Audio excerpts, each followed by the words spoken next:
नमस्कार दोस्तों, एक बार फिर स्वागत है आपका आपके अपने चैनल पे। और हम पढ़ने जा रहे हैं केमिस्ट्री के अंदर बहुत ही अच्छे से। आप कोई भी एग्जाम की तैयारी कर रहे हो तो आपको पता है, आप ग्रुप डी की तैयारी कर रहे हो, रेलवे ग्रुप डी की तैयारी कर रहे हो, सीईटी की तैयारी कर रहे हो, आप कोई भी टेक्निकल पेपर की तैयारी कर रहे हो, या आप दिल्ली हेड कांस्टेबल की तैयारी कर रहे हो, या किसी भी स्टेट गवर्नमेंट की तैयारी कर रहे हो, तो उसके अंदर बायोफिजिक्स केमिस्ट्री पूछी जाती है।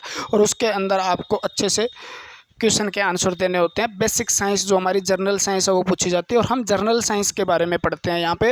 यानी आपको वो चीज़ें करवाते हैं जो आपके समझ में आ जाए, सब्जेक्ट से आपको लगाव बनाते हैं ताकि आप हर क्वेश्चन को सोल्व कर सको। आप अगर कोई सब्जेक्ट के 60 से 70% तक पहुँच जाते हैं तो 30% अपने आप इंटरेस्ट बन जाता है, तो उसको कर पाते हो। ठीक है, अगर आपका इंटरेस्ट नहीं बनता, आप 10% भी कोई सब्जेक्ट को नहीं कर पा रहे हो, तो वो सब्जेक्ट आपको कभी नहीं होगा। तो इसलिए अच्छा है कि आप बेसिक चीज़ें पढ़ें पहले, उसके बाद आप डीप में जाने की कोशिश करें। तो हम ऐसी चीज़ें यहाँ पे पढ़ रहे हैं, बेसिक के साथ थोड़ा सा अपर लेवल तक जा रहे हैं।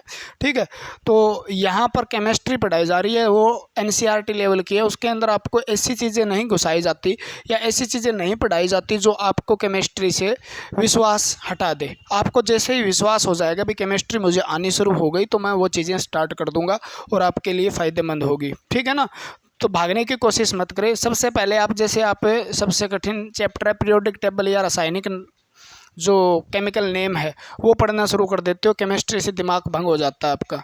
ठीक है ना, तो मैं कहता हूँ सबसे पहले वो चीज़ें पढ़िए जो केमिस्ट्री में आसान है, वो केमिस्ट्री से आपको जोड़ेगी। जोड़ने के बाद जैसे ही आपकी बॉन्डिंग हो गई, जैसे शादी के बाद 1 साल तक बहू मायके की ज़्यादा बातें करती है, उसके बाद बच्चा हो जाता है, बच्चा होने के बाद वो अपने ससुराल की बातें करना शुरू कर देती है, तो वो लगाव हो जाता है ना। वो लगाव चाहिए, यानी एक फैमिली से टच चाहिए, जिस पर सब्जेक्ट से टच चाहिए आपका, वो होना ज़रूरी है। ठीक है, तो सब्जेक्ट से टच करने के लिए हमें बेसिक चीज़ें पढ़नी होगी। जैसे आपको ये भी नहीं आता होगा, अगर आपने नहीं पढ़ा है तो आप इंटेलिजेंट हो सकता है मेरे से ज़्यादा आता हो आपको। ठीक है, क्या पता आप ऐसे ही वीडियो देख रहे होंगे प्यार के लिए। लाइक शेयर वगैरह सब्सक्राइब वगैरह के आप बोलते नहीं, आपको पता है आप समझदार हो। जैसे हम पढ़ेंगे आज आइसोटोप क्या होते हैं, आइसोबार क्या होते हैं, इसके बारे में पढ़ने वाले हैं। आइसोटोन्स क्या होते हैं। ठीक है, हम पढ़ेंगे, मैं बताता हूँ समस्थानिक क्या होते हैं और इनके उपयोग कहाँ हैं।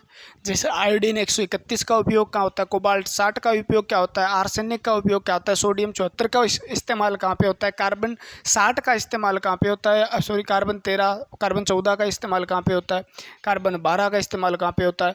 तो कुछ समस्थानिक है, उनका उपयोग कहाँ पे होता है, ये चीज़ें पढ़ेंगे। जो आपके पेपर में जो पूछा जाता है वही पढ़ेंगे। ठीक है ना, फालतू की चीज़ें हम भी नहीं पढ़ेंगे, ना आपको पढ़ाएंगे। क्लियर है। समस्थानिक, समबारिक, सम न्यूट्रनो बोलते हैं इसको, सम न्यूट्रन, सम इलेक्ट्रॉनो भी पढ़ लेंगे, कोई दिक्कत नहीं है यार, कुछ भी नहीं। लेकिन क्वेश्चन यहाँ से और यहाँ से ही बनते हैं, यहाँ से तो बस थोड़ा सा क्वेश्चन बनता है। ठीक है, वो पढ़ेंगे हम। देखो हम स्टार्ट करते हैं आइसोटोप।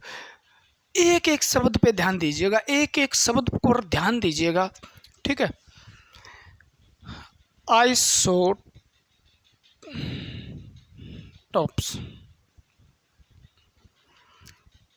समस्थानिक,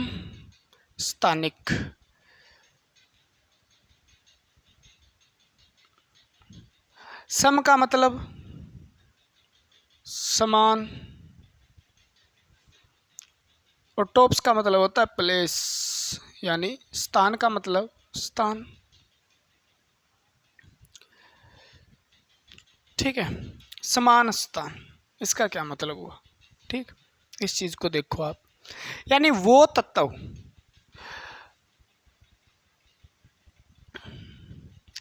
एक बात यहां पे रख लो, एक ही तत्व के परमाणु, मोस्ट इंपॉर्टेंट बात है, एक ही तत्व मिलेगा। एक ही तत्व के जो परमाणु है ना, ठीक है ना, यानी जो एक एलिमेंट है, एक सेम एलिमेंट के जो एटम है, उनका अगर परमाणु का भार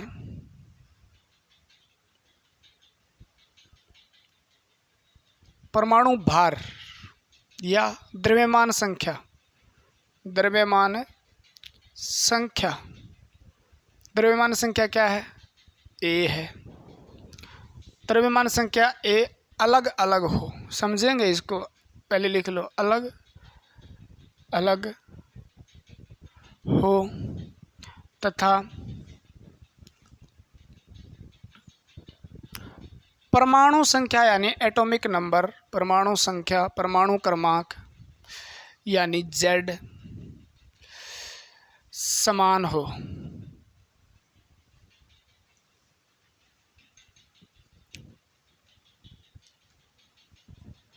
उन परमाणुओं को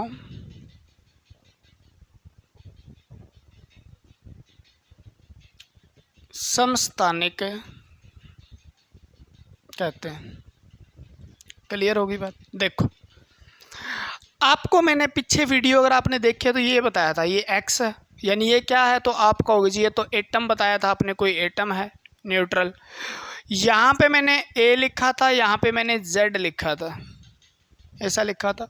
ए बराबर मैंने कहा था ए से आकाश होता है, आकाश ऊपर होता है और ऊपर सर के ऊपर क्या रखते हैं हम? भार रखते हैं। यानी परमाणु भार किससे होता है? ए। परमाणु भार जो होता है P+N होता है, ये बात भी मैंने बताई थी। और Z का मान P के बराबर होता है, ये भी बताई थी। यानी प्रोटॉन और neutron number of, total number of nucleons यानी नाभिकीय कणों की जो संख्या है उसको हम क्या बोलते हैं? परमाणु भार बोलते हैं। क्या परमाणु द्रव्यमान संख्या बोलते हैं। क्या बोलते हैं? द्रव्यमान संख्या बोलते हैं। मैं कह दूं ये कार्बन है, इसके अंदर 6 है, ऊपर लिख दिया मैंने 12, तो ये कार्बन का क्या है? ये Z, यानी ये Z के बराबर क्या है? प्रोटॉन, नंबर ऑफ प्रोटॉन है। ये क्या है? नंबर ऑफ प्रोटॉन है। ये बात आपको पता होनी चाहिए थी, है ना? प्रोटॉन है यानी प्रोटॉन की संख्या है, प्रोटॉन की संख्या को हम Z से डिनोट करते हैं। और उस प्रोटॉन की संख्या को ही परमाणु संख्या कहते हैं। हम क्या बोलते हैं? परमाणु संख्या कहते हैं, या परमाणु क्रमांक कहते हैं, एटॉमिक नंबर कहते हैं। ये बात भी मैंने आपको बताई होगी, ठीक है।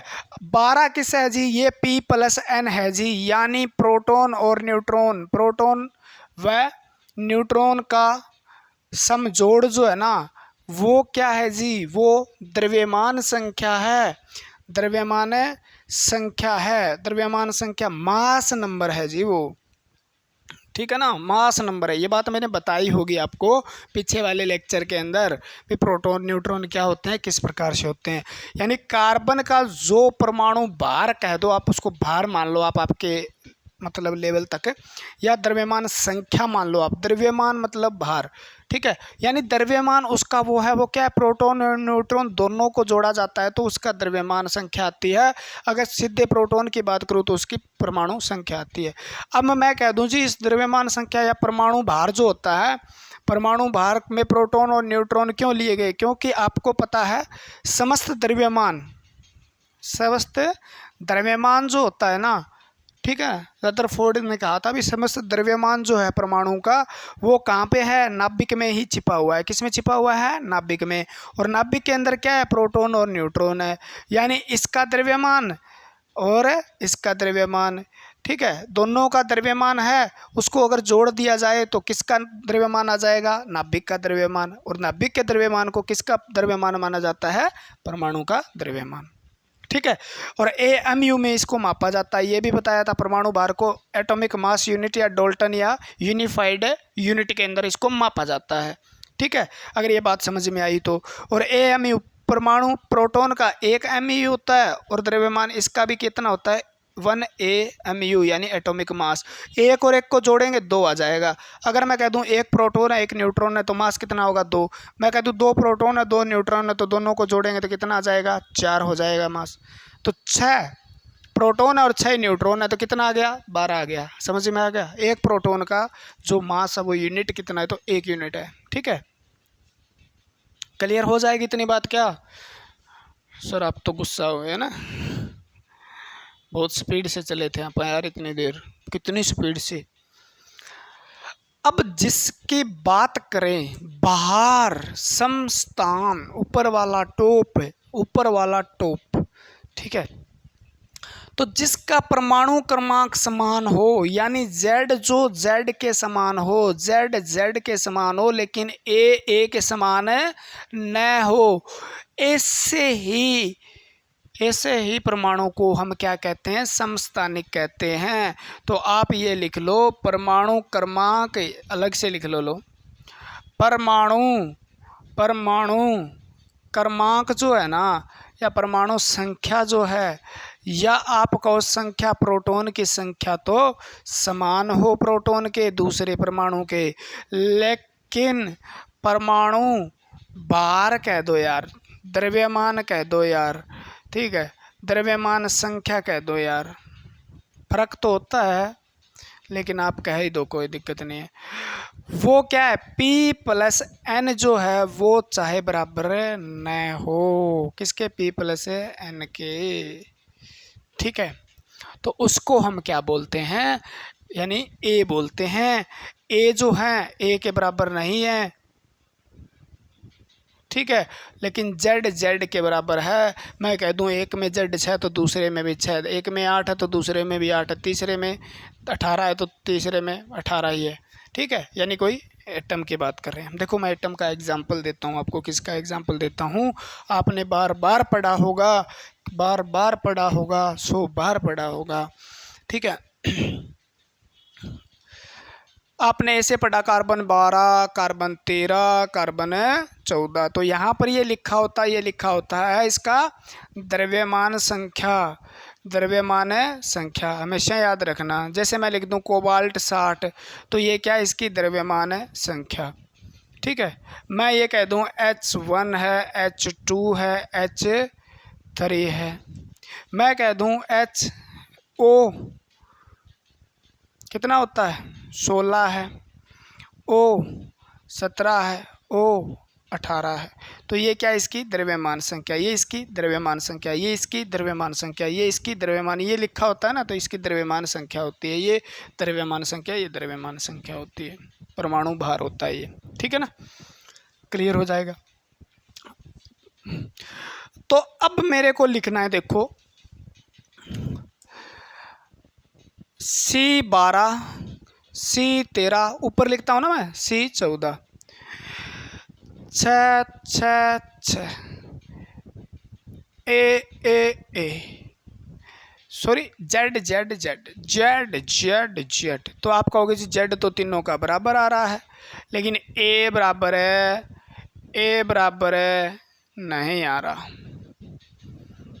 ठीक है। तो ये क्या हो गया? तो समस्थानिक हो गया।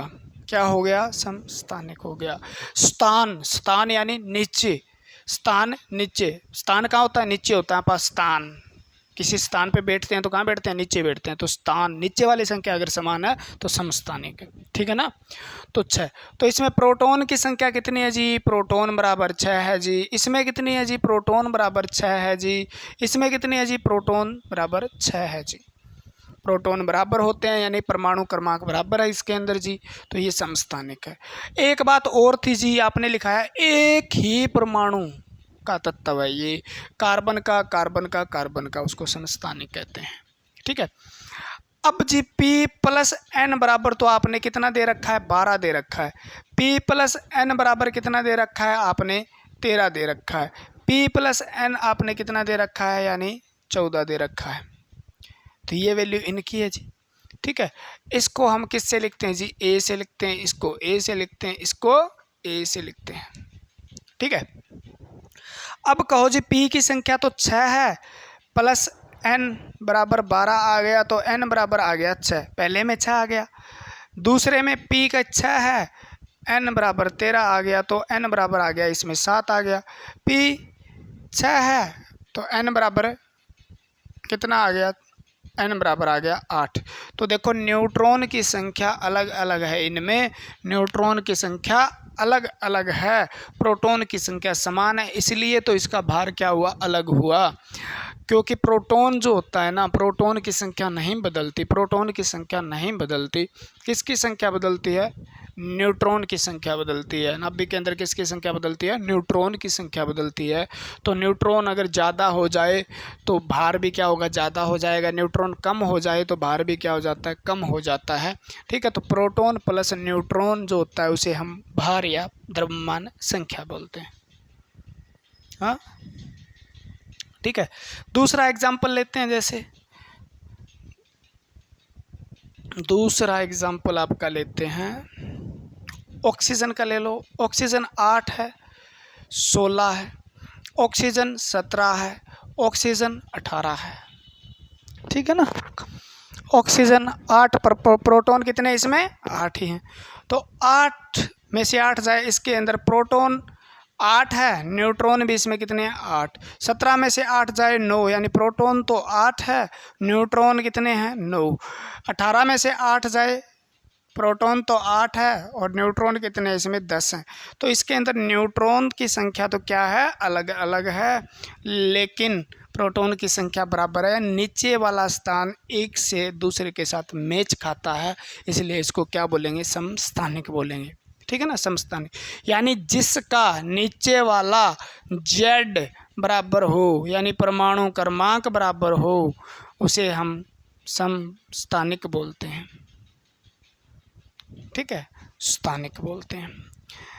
चलो एक बढ़िया सा एग्जांपल, और आपसे यहाँ से क्वेश्चन पूछा जाता है। H1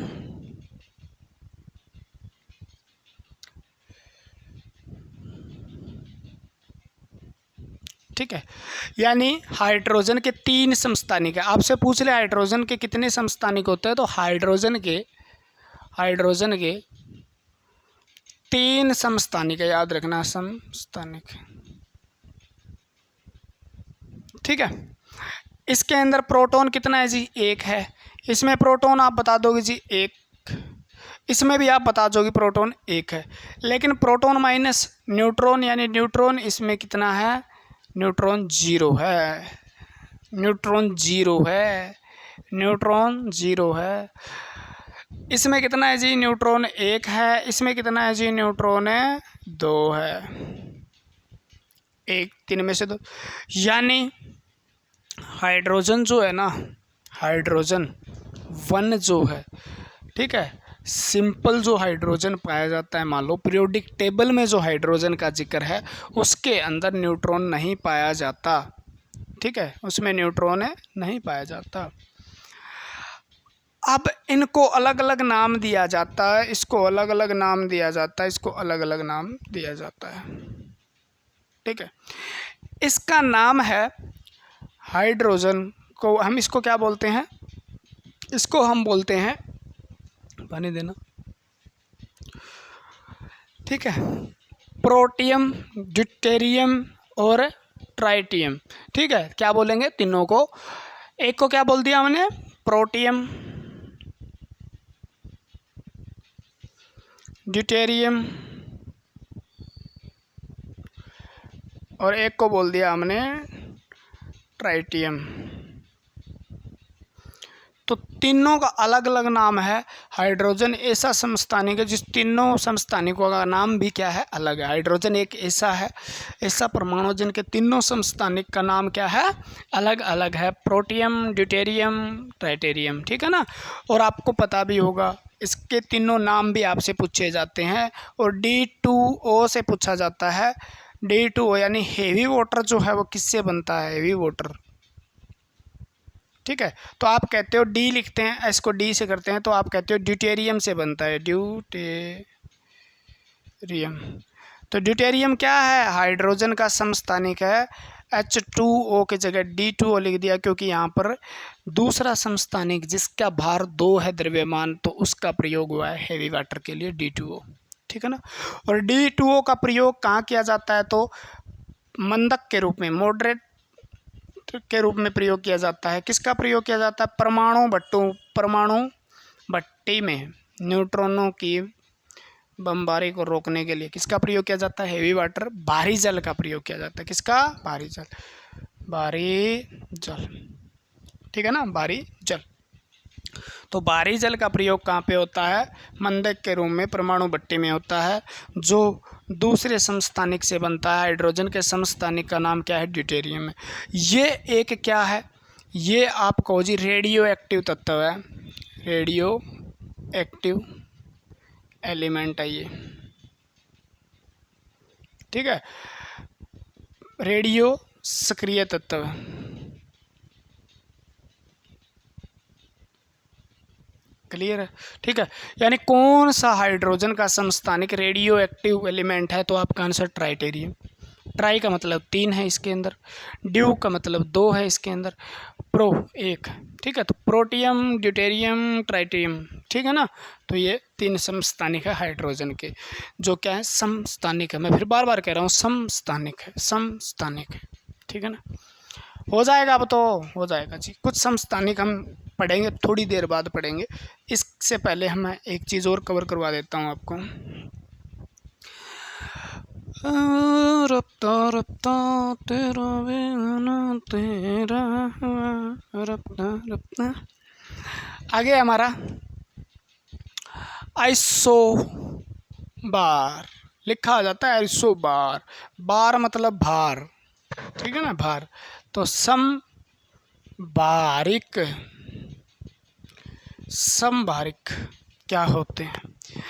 यानी जोन का भार समान हो, सीधा ही लिख लो यार, इतना आसान। समान भार वाले समभारिक होते हैं जी।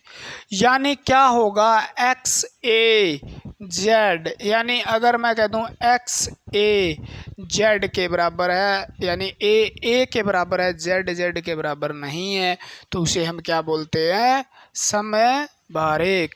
हम क्या बोलते हैं? समभारिक। जिसका भार समान हो, सर वाला भार समान हो, ठीक है ना, ठीक है। तो समभारिक यानी जिसकी द्रव्यमान संख्या तो समान हो, द्रव्यमान संख्या समान हो, ठीक है। 2 ऐसे तत्व जिनके द्रव्यमान संख्या समान हो, लेकिन परमाणु संख्या, एटॉमिक नंबर डिफरेंट हो, संख्या अलग अलग हो, अलग अलग हो। यानी ए जो है वो तो समान हो, लेकिन जेड अलग अलग हो।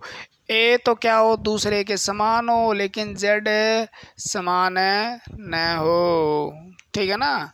ए समान हो लेकिन जेड समान न हो। यानी P प्लस एन की वैल्यू हो वो तो बराबर हो, P प्लस एन की वैल्यू जो बराबर हो, लेकिन P की वैल्यू बराबर न हो, उसे हम क्या बोलते हैं? समभारिक। समभारिक। तो भार समान याद कर लेना, और ये अलग अलग अलग अलग तत्व के एलिमेंट, अलग अलग तत्व के परमाणु होते हैं, याद रखना। तत्व के परमाणु होते हैं, क्या होते हैं? परमाणु होते हैं। तो अलग अलग अलग अलग तत्व के होते हैं। जिस प्रकार पीछे वाले में कार्बन कार्बन कार्बन लिख दिया, 6 लिख दिया, 6 लिख दिया, 6 लिख दिया, 12 लिख दिया, 13 लिख दिया, 14 लिख दिया, ठीक है ना। तो वहाँ पे कार्बन कार्बन कार्बन की बात हो रही थी। ऑक्सीजन 8 लिखा, 16 लिखा, ऑक्सीजन 17 लिखा, ऑक्सीजन 18 लिखा, 8 8 8 लिखा था। वहाँ पे ऑक्सीजन ऑक्सीजन ऑक्सीजन की बात हो रही थी। हाइड्रोजन हाइड्रोजन हाइड्रोजन लिखा था, ठीक है ना। हाइड्रोजन हाइड्रोजन हाइड्रोजन की बात हो रही थी। अब बात होगी तो हाइड्रोजन हाइड्रोजन हाइड्रोजन की नहीं होगी। यानी तत्व जो हैं उनके अलग अलग तत्वों के परमाणु हो गए, उनका क्या हो सकता है? उनका, ठीक है, भार समान हो सकता है, लेकिन एक तत्व का ऐसा नहीं होगा, उसे हम कहेंगे नहीं। और उसका भार समान है और प्रोटॉन और न्यूट्रॉन बराबर हो गए फिर, ठीक है ना। मैं कह दूं ये समान है कोई एक्स का, P प्लस एन, ऊपर लिखते हैं ए से लिखते हैं ना इसको, ठीक है। नीचे जेड लिखते हैं, P लिखते हैं। मैं कह दूं ये दोनों, ये समान हो गया, इसका P की वैल्यू नीचे है और N समान हो गया, तो उसे क्या कहेंगे? अब मैं कह दूं 6C12, तो इसका तो दोनों ही चीज़ समान हो जाएगी। 6 है तो तभी तो ऊपर वाला 6 हो गया, ठीक है। 6 प्रोटॉन 6 न्यूट्रॉन है, ठीक है, इसको मैं क्या लिखूंगा, 12 है 6, तो ये तो इतना ही रहेगा ना, तो ये समस्थानिक थोड़ी है, वो तो सेम हो गया, नेचुरल एलिमेंट, वो क्या हो गया, साधारण परमाणु हो गया, जिसको समभारिक वगैरह लिखने की जरूरत है नहीं है।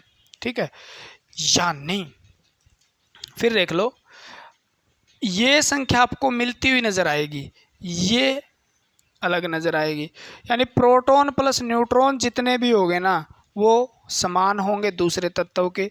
ठीक है, और प्रोटॉन की संख्या जो होगी वो क्या होगी, अलग हो जाएगी। ठीक है, मैं कह दूं यहाँ पे, मान लो कुछ भी लिखूं मैं, एग्जाम्पल लेता हूँ, सोडियम 11, ठीक है, और मैग्नीशियम, ये ले लो, 2 एग्जाम्पल ले लो।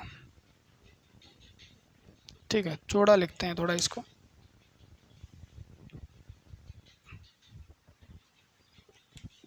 सोडियम 11, मैग्नीशियम,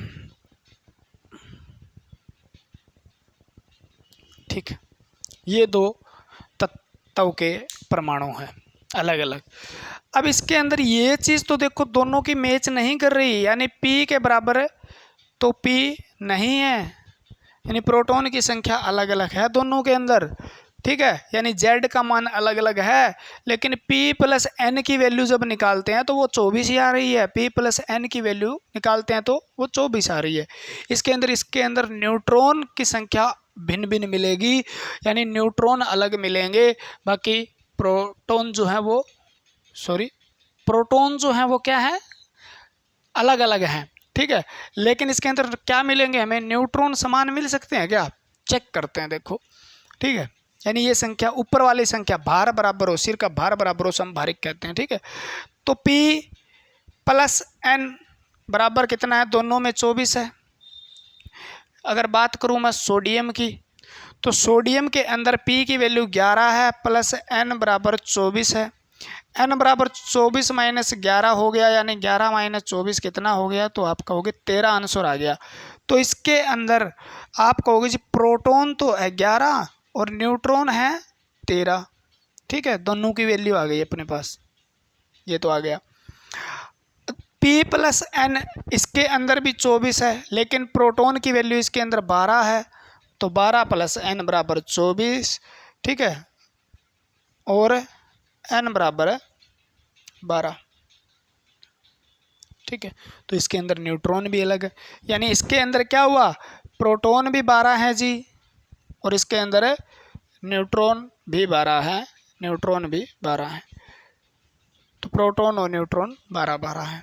तो आपको समझ में आया, P की वैल्यू से कोई मतलब नहीं है, N की वैल्यू से कोई मतलब नहीं है, वैल्यू का मतलब है P प्लस N का जोड़ जिसके अंदर समान है ना दोनों परमाणु का, तो उसको हम समभारिक कहते हैं, यानी जिसका भार समान उसे समभारिक, यानी जिसका द्रव्यमान संख्या जो समान है, द्रव्यमान संख्या जो समान है उसको समभारिक कहते हैं। जैसे मैं एक एग्जांपल और लिखता हूँ, जैसे कार्बन 14 नाइट्रोजन 14, कार्बन 14 नाइट्रोजन 14, इसके अंदर क्या लिखना है हमें, देखो कार्बन की P की वैल्यू आपको पता है 6, और इसकी कितनी होती है ना, नाइट्रोजन की 7 होती है। ठीक है जी, इसके अंदर 14 बराबर है ना, तो आप कहोगे ये दोनों के दोनों क्या है, समभारिक है, लेकिन ये कार्बन है और ये नाइट्रोजन है। इसके अंदर P की वैल्यू आपको पता है 6, इसके अंदर P की वैल्यू आपको पता चल गई 7 है। N की वैल्यू आप इसमें से घटा दोगे, यानी इसके अंदर 8 6 14 होते हैं, और इसके अंदर अगर देखें तो N बराबर है 7 होता है।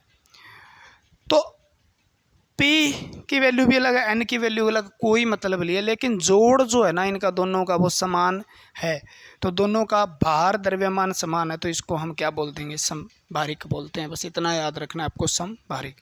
भी 2 तत्व दे दे, उसका ऊपर वाली संख्या समान दे दे, और आपसे पूछ ले इन्हें हम क्या कहेंगे, समभारिक, सम न्यूट्रॉनों, सम प्रोटॉनों, इलेक्ट्रॉनों, या समस्थानिक कहेंगे, तो आपका आंसर क्या, ऊपर वाली संख्या है समभारिक, ऊपर भार बराबर है, ऊपर वाला भार बराबर है, ऊपर वाला भार बराबर है, तो हम करेंगे समभारिक। नीचे वाली संख्या बराबर है समस्थानिक, नीचे क्या है हमारे स्थान है, नीचे क्या है स्थान है, तो उसे समस्थानिक, नीचे वाली संख्या समान है तो समस्थानिक। ठीक है, हो जाएगा। और जिसके अंदर न्यूट्रॉन, बस इसमें कुछ नहीं पढ़ना आपको, देखो इसके अंदर आपको कुछ नहीं पढ़ना। देखो जैसे कार्बन 13 लिख दूं मैं और नाइट्रोजन 14, 6, 7, चल बता देता हूँ मैं। सम न्यूट्रनो आइसोटोन्स, न्यूट्रनो सम न्यूट्रॉन, जिसमें न्यूट्रॉन की संख्या बराबर हो, न्यूट्रॉन की संख्या बराबर हो, प्रोटॉन बराबर हो ना हो कोई मतलब नहीं है, ठीक है। जिसमें ए का वैल्यू बराबर हो ना कोई मतलब नहीं है, जेड बराबर हो कोई मतलब नहीं है, यानी जिसमें समान न्यूट्रॉन हो, ऐसे तत्व के परमाणु जिनमें समान न्यूट्रॉन की संख्या हो,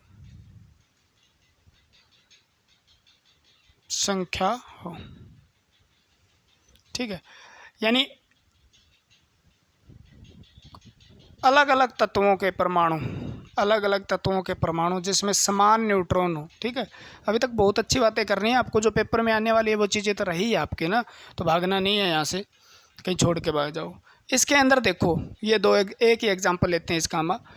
P + N = 13 है, P की वैल्यू 6 है, P की वैल्यू 6 है, और N बराबर ये हो गया, N बराबर कितना आ गया, 7 आ गया, ठीक है। इसमें देखते हैं P + N कितना है, तो 14 है। P की वैल्यू 7 है प्लस N बराबर 14 है, तो N की वैल्यू कितनी आ गई, 7। तो दोनों का क्या है, न्यूट्रॉन जो है ना वो समान है, न्यूट्रॉन इसमें और इसमें दोनों में समान है, तो हम सम न्यूट्रॉनो बोलते हैं इसको, ठीक है। यहाँ से क्वेश्चन कम ही पूछे जाते हैं, न्यूट्रॉन की समान संख्या हो तो क्या बोला जाता है, ये क्वेश्चन पूछ लिया जाएगा, या आपसे ऐसा कुछ दे दिया जाएगा मान लो, तो आप निकाल लोगे, इसमें आराम से निकाल लोगे। भी अलग अलग नज़र आ रहा है, 6, 7 नज़र आ रहा है, 13, 14 नज़र आ रहा है, लेकिन इसके अंदर क्या समान होना चाहिए, तो दोनों से ऊपर वाला समान हो मान लो तो हम कहते हैं समभारिक, नीचे वाला समान हो तो हम क्या कहते हैं, तो आप कहते हो समभारिक, इसे हम समस्थानिक कहते हैं, ठीक है। नीचे वाला स्थान, ऊपर वाला भार, ठीक है। अगर दोनों में कोई समान नहीं है तो कोई ना कोई या तो न्यूट्रॉन निकल के आएगा या इलेक्ट्रॉन निकल के आएगा, इलेक्ट्रॉन आपको अलग से दिया मिलेगा, तो सम न्यूट्रॉनो सम इलेक्ट्रॉनो जिसमें इलेक्ट्रॉन की संख्या समान हो, ठीक है। क्लियर हो जाए नहीं बात, लिख लेना बस, इसमें ज़्यादा मत्था मारने की ज़रूरत नहीं है। सम क्वेश्चन कहाँ से आने हैं, यहाँ से। कुछ फेमस जो आइसोटोप है उसके बारे में बताने वाला हूँ।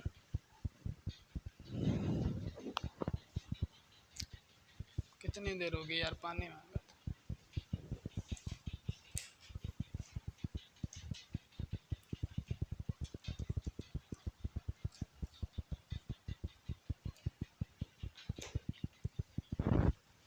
कुछ फेमस आइसोटोप है हमारे, ठीक है, फेमस आइसोटोप है। ना ना ना ना ना ना फेमस आइसोटोप्स, उसके बारे में आपको लिखना है इसमें।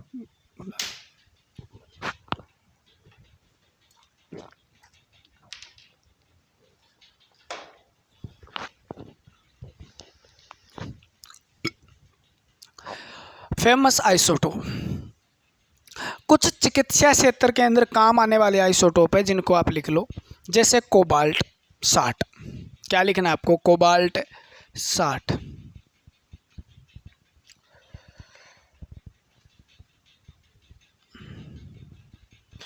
कोबाल्ट 60 जो एक आइसोटोप ऐसा है कोबाल्ट का जो किसमें काम आता है, तो आप कहोगे जी वो कैंसर के उपचार में, ट्रीटमेंट ऑफ कैंसर, यानी कैंसर के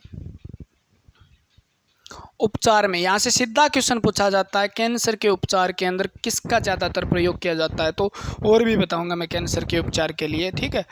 तो ये कोबाल्ट 60 का प्रयोग कैंसर के उपचार के लिए किया जाता है। और कैंसर भी कौन से उपचार के लिए, तो आप कहोगे त्वचा की कैंसर के उपचार के लिए, त्वचा की कैंसर के उपचार के लिए किया जाता है, ठीक है। त्वचा के अंदर जो कैंसर, आपको कैंसर मैंने पढ़ाया है, tumour, benign tumour, malignant tumour, किस प्रकार के ट्यूमर कैसे होता है, oncogene, proto oncogene, anti oncogene, carcinogen क्या होते हैं, किस किस प्रकार से आपके शरीर में कैंसर हो सकती है, कैंसर होने का कारण क्या है, एक एक चीज़ पढ़ाई है मैंने, ऐप पे पढ़ाया है डिटेल से, और लगभग 20-25 मिनट की वीडियो आपके चैनल पे भी डाली हुई है, ठीक है, आप देख लेना, वहाँ पे बहुत काम की चीज़ें हैं। दूसरा आपका है सोडियम 24, सोडियम 24, तो आप लिख लो सोडियम 24। ये क्या करता है, ब्लड कैंसर की जांच के लिए, ब्लड कैंसर, तो आप कह दो ब्लड कैंसर को बोला जाता है ल्यूकेमिया। क्या बोला जाता है, ल्यूकेमिया। ल्यूकेमिया की जांच डिटरमाइन करने के लिए, इसको जांच करने के लिए प्रयोग किया जाता है सोडियम 24।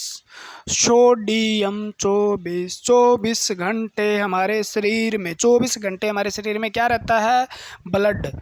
सोडियम 24, 24 हमारे शरीर में 24 घंटे ब्लड सर्कुलेशन करता रहता है, तो याद रह जाएगा 24 घंटे सोडियम 24, 24 घंटे ब्लड सर्कुलेशन, यानी ब्लड के अंदर जो कैंसर होती है ल्यूकेमिया कहा जाता है। WBC की संख्या बढ़ जाती है उसे ल्यूकेमिया कहा जाता है ना, WBC के कारण संख्या बढ़ने से उसमें कैंसर हो जाती है जिसको ल्यूकेमिया कहा जाता है या ब्लड कैंसर कहा जाता है, जिसकी जांच के लिए सोडियम 24 का प्रयोग किया जाता है। 24 घंटे हमारे शरीर के अंदर ब्लड सर्कुलेट करता रहता है, इसलिए 24, ठीक है ना, सोडियम 24 का प्रयोग किया जाता है। फास्फोरस 30 का प्रयोग किसके लिए किया जाता है, तो फास्फोरस 30 का प्रयोग,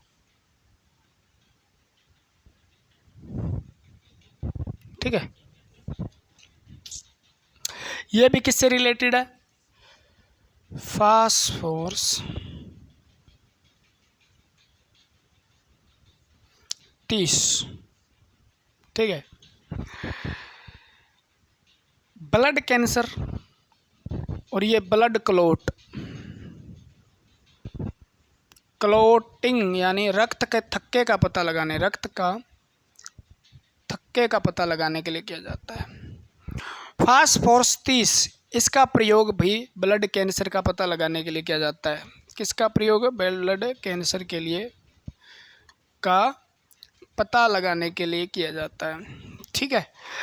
आयोडीन 130, आयोडीन आयोडीन आयोडीन को रिलेट करके देखो, आप बायोलॉजी पढ़ते हो, बायोलॉजी के अंदर आयोडीन हमारे शरीर में कहाँ भंडारित रहता है, थायराइड ग्रंथि के अंदर। अब थायराइड ग्रंथि में को क्या भंडारित रहता है, आयोडीन, ठीक है ना। तो आयोडीन 130 जो हमारा है, तो वो किसका पता करेगा, तो थायराइड ग्रंथि के अंदर, उसकी थायराइड ग्रंथि है ना, ठीक है, उसके अंदर जो कैंसर हो जाए उसको डिटरमाइन करने के लिए, या आप कहोगे उसके अंदर कैंसर को डिटेक्शन के लिए प्रयोग किया जाता है, तो आप कहोगे थायराइड कैंसर, यानी अगर थायराइड ग्रंथि में कैंसर हो जाते हैं उसकी जांच के लिए, थायराइड कैंसर की जांच के लिए, इलाज के लिए नहीं, जांच के लिए प्रयोग होता है थायराइड, ये ठीक है ना। थायराइड में कैंसर हो तो आयोडीन, आयोडीन से आप पता लगा लोगे आयोडीन हमारा शरीर के अंदर किस में प्रयोग होता है, तो आयोडीन हमारे शरीर में, आयोडीन सबसे ज़्यादा पाया जाता है थायराइड ग्रंथि में। थायराइड में जो हमारा थायरोक्सिन हार्मोन का निर्माण होता है, जो थायरोक्सिन हार्मोन में घेंगा रोग से बचाता है, ठीक है ना। तो घेंगा जो हो जाता है, घेंगा होने के बाद इसके अंदर कैंसर होने की संभावना हो जाती है, तो कैंसर की जांच के लिए आयोडीन 130 का प्रयोग किया जाता है। किसका, आयोडीन 130, जो क्या है, आइसोटोप है आयोडीन का। क्लियर हो गया। आयोडीन क्या है, धातु है, चमकीली धातु है, ठीक है, और समुद्र से प्राप्त की जाती है, समुद्र के शैवाल में सबसे ज़्यादा होती है। क्लियर हुई बात। आर्सेनिक, जो आर्सेनिक हमारा 74 है, आर्सेनिक कितना है, 74 है।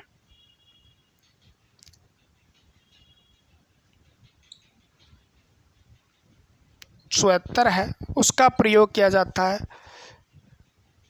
गांठ का पता लगाने के लिए,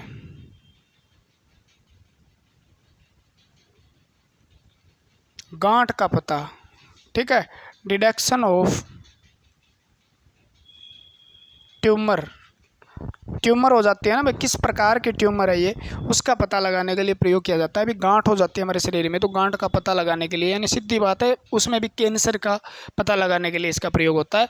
तो लगभग जो प्रयोग होता है आइसोटोप जो है ये रेडियो एक्टिव तत्व है, तो इनका प्रयोग जो जहाँ होता है लगभग कहीं ना कहीं उसका नाम कैंसर से रिलेटेड है। तो मेडिकल के अंदर सबसे ज़्यादा प्रयोग आइसोटोप का प्रयोग जो हो रहा है इनका, ठीक है, चाहे कोबाल्ट 60 हो, चाहे सोडियम हो 24 हो, चाहे P30 हो, चाहे I130 हो, IAS 74 हो, तो इनका पता लगभग कैंसर के ही पता लगाने के लिए, इसका उपचार करने के लिए पता प्रयोग किया जाता है। किनका प्रयोग किया जाता है, तो आपको इनका, ठीक है। ये तो हो गया इतना, 2-3 और हैं आपके जो आपको पढ़ने चाहिए, जैसे यूरेनियम 235 और एक C14, दोनों का प्रयोग किया जाता है एज का पता लगाने के लिए, एज का पता लगाने के लिए, एज का पता लगाने यानी आयु का पता लगाने के लिए प्रयोग किया जाता है, आयु का पता लगाने, ध्यान रखो। तो कार्बन 14 कार्बन डेटिंग प्रणाली जो है, कार्बन डेटिंग प्रणाली जो है, ठीक है ना, कार्बन डेटिंग प्रणाली में जो किसका पता लगाया जाता है, तो आयु का पता लगाया जाता है। और जीवाश्म की, तो आप यहाँ पे दोनों को बात लिखो, इसके अंदर नॉन लिविंग होता है उनका पता लगाया जाता है, नॉन लिविंग यानी निर्जीव जो होते हैं ना, निर्जीव, याद नहीं रहते तो याद रह जाएंगे आज के बाद। और इसमें लिविंग का यानी सजीव जो थे, यानी जो निर्जीव थे और जो सजीव थे उनकी उम्र का पता लगाने के लिए किसका प्रयोग किया जाता है, सजीव थे उनका कार्बन 14 का और इसका 235 का। तो यूरेनियम 235 का प्रयोग निर्जीव, यानी निर्जीव क्या थी, तो आपको जिस चट्टान की उम्र का पता लगाना है, हमें चट्टान की उम्र का पता लगाना है, पृथ्वी की उम्र का हमें पता लगाना है, चांद की उम्र का हमें पता लगाना है, ठीक है, कोई शुक्र ग्रह है उसकी उम्र का पता लगाना है, ठीक है, कोई ऐसी और चीज़ है मान लो जिसके अंदर कार्बन यूज नहीं होता, ठीक है, ग्रह कोई भी हो उसका पता लगाना है मान लो, ठीक है, चांद, तारे की उम्र का पता लगाना है, मान लो तारे का कोई टुकड़ा मिल जाए हमें तो उसका पता लगाना, तो उनका पता लगाने के लिए, यानी कोई निर्जीव चीज़ है, पत्थर हो गया, पत्थर कितने साल पुराना है उसका कैसे पता चलेगा, तो वो यूरेनियम 235 का यूज करके उसकी उम्र का पता लगाया जाता है। क्या लगाया जाता है, उसकी उम्र का पता लगाया जाता है, ठीक है। दूसरा जो है सजीव थे, सजीव क्या थे, जिसको हम सजीव है उसको फॉसाइल बोलते हैं, यानी जीवाश्म बोलते हैं जी, जीवाश्म, जीवाश्म जो यानी जीवों के सम, यानी जीव जो मर गए थे उनका बचे हुए अवशेष जो है ना उनको जीवाश्म बोलते हैं। यानी वो कभी जीव थे, सजीव थे, यानी सांस लेने वाले जीव थे, घूमने फिरने वाले जीव थे। जैसे डायनासोर की उम्र का पता लगाना है तो वो सजीव था, और सजीव था तो उसने कार्बन का प्रयोग किया होगा, यानी कार्बनिक पदार्थ जो है, ठीक है, ऑर्गेनिक सब्सटेंस है, उनका अंदर कार्बन जमा होगा, तो कार्बन, वो कार्बन कितना पुराना है, वो कार्बन कितना पुराना है उससे उसका पता लगाया जाता है कार्बन 14 की विधि से, जिसे कार्बन डेटिंग प्रणाली बोलते हैं आप, उसके अंदर कार्बन 14 का प्रयोग किया जाता है। जीवाश्म की उम्र का पता लगाया जाता है, कोई मर गया, डायनासोर कितने साल पहले जिंदा था, कोई जीव लुप्त हो गया वो कितने साल जिंदा था, कोई पेड़ लुप्त हो गया वो पहले कितने साल पहले जिंदा था, यानी वो मरने के बाद उसके कितने साल उसको मरे हुए हो गए और उसने यहाँ पे मरा हुआ पड़ा है वो, ठीक है। तो उसके अंदर जो कार्बन था उससे पता लगेगा। कर लीजिए बात, ये बात तो हो गई। इससे क्यों पता लगाया जाता है, क्योंकि इसकी जो हाफ लाइफ पीरियड है ना वो कितना है, लाइफ पीरियड 5770 वर्ष है, ठीक है। यानी जब हम प्रयोग करेंगे इसका, अगर वो हाफ पीरियड क्रॉस कर गया, मान लो हाफ पीरियड तक पहुंचा है मान लो, तो 5770 वर्ष पुराना है। अगर वो पूरा पीरियड क्रॉस कर गया तो वो कितना साल पुराना, इतना साल पुराना है, ठीक है। तो इससे हाफ पीरियड से पता लगाया जाता है भी ये कितने साल पुराना है। तो किसी की आयु पता करने हो, यानी आपकी आयु तो पता नहीं हो सकती इससे, ठीक है, ध्यान रखना, आपकी डेट ऑफ बर्थ से पता चलेगी। लिविंग, सजीव थे उनका पता लगाना है तो हम कार्बन 14 का और 235 का। इसका प्रयोग एटम बम बनाने के लिए भी किया जाता है। एटम है बम। नाभिकीय भट्टी जो होती है, नाभिकीय भट्टी, ठीक है, बिजली वगैरह बनाने के लिए जिसका प्रयोग होता है, नाभिकीय भट्टी में ईंधन यानी फ्यूल के रूप में भी इसका प्रयोग किया जाता है। ठीक है, 235 का। तो बम बनाने के लिए,